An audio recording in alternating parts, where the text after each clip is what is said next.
My dear friend in Christ, an 80-year-old man with a wounded thumb walked into a hospital to get sutures removed. It was about 8:30 a.m. The nurse asked him to wait for the doctor for an hour, but he pleaded with the nurse, "I have an important appointment at 9 a.m.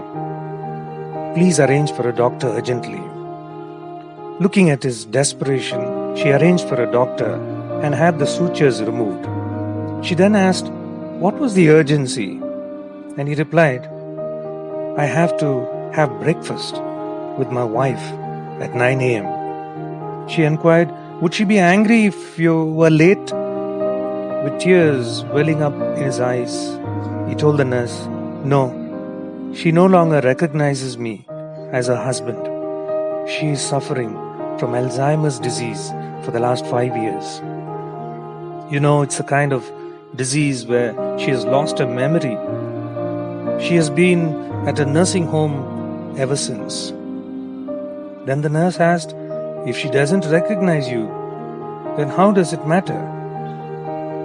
He replied to her with tears once again trickling down his cheeks, "It does matter.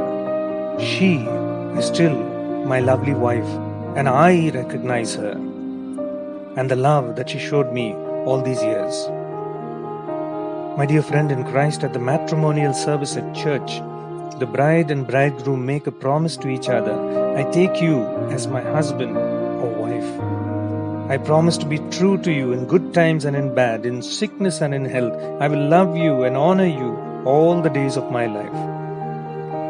The seriousness of the commitment to each other can draw inspiration from the words of St. Paul about true love.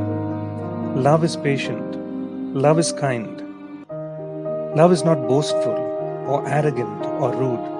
Love does not insist on its own way. It is not irritable or resentful. It does not rejoice in wrongdoing, but rejoices in the truth. It bears all things, believes all things, hopes all things, and endures all things. The first letter of St. Paul to the Corinthians, chapter 13, verse 4 to 7. My dear friend in Christ, there are times when you may not be repaid for the love you show, but the nobility lies in just loving unceasingly. True love is to love even when it hurts. It helps you to rise above yourself and become more divine. May the Lord fill your heart with unconditional love. May you have a good and godly day.